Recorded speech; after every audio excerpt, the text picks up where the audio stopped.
এসেছে খবর। সত্যের মৃত্যু নেই সিনেমার এই গানের মতোই বাস্তবে লাখো ভক্তকে কাঁদিয়ে 1996 সালের 6 সেপ্টেম্বর পরপারে চলে যান চিত্রনায়ক সালমান শাহ। তবে তার মৃত্যু কোনো স্বাভাবিক ঘটনা ছিল না। এ ঘটনায় আদালত ও তদন্ত সংস্থার দায়িত্ব অবহেলায় পেরিয়ে যায় 29 বছর। সুনির্দিষ্ট অভিযোগ ও তথ্য প্রমাণ থাকা সত্ত্বেও রহিত করা হয় সালমান শাহর বাবার হত্যা মামলার আবেদন। সিএমএম আদালতের দেয়া রায়ের বিরুদ্ধে সালমান শাহর মায়ের করা রিভিশন আবেদন মঞ্জুর করেন ঢাকার ৬ষ্ঠ অতিরিক্ত দায়রা জজ আদালত। একই সঙ্গে অপমৃত্যু মামলাটিকে হত্যা মামলা হিসেবে এজাহারভুক্ত করার আদেশ দেন বিচারক। এই রায়ের ফলে যে আজিজ মোহাম্মদ ভাই, সামিরা এবং অন্যান্য যারা আছে, লুসি আছে, সকল আসামি তাদের বিরুদ্ধে আদালত যে কোনো সিদ্ধান্ত নিতে পারবে। এখন তাদের বিরুদ্ধে আজকে থেকে বিচার কার্যক্রম শুরু হলো। আজ থেকে হত্যাকাণ্ড রূপান্তর হয়েছে, যার কারণে উনি রমনা থানাকে দায়িত্ব দিয়েছেন এটা তদন্ত করার জন্য।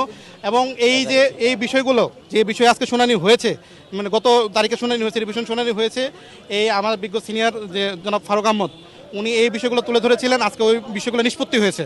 এখন আমরা আশাবাদী যে এটা সুষ্ঠু বিচার হবে, সুষ্ঠু তদন্ত হবে এবং যে যারা আসামি এতদিন বুক ফিলিয়ে মানে প্রকাশ্যে ঘুরে বেরিয়েছেন তাদেরকে গ্রেপ্তার করা হবে, তাদের বিচারের আওতায় নিয়ে আসা হবে ইনশাআল্লাহ।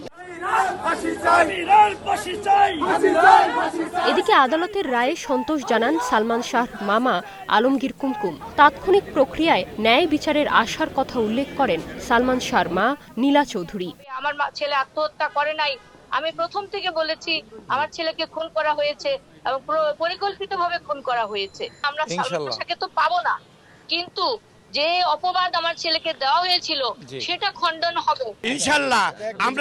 আমরা প্রমাণ করে ছাড়বো যে এটা হত্যা না আত্মহত্যা। ইনশাআল্লাহ আপনাদের সহযোগিতা চাই, আপনাদের সাহায্য চাই।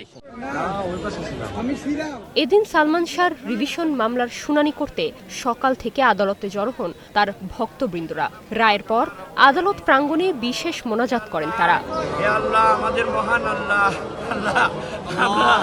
Nirjona Nusrat, Star news.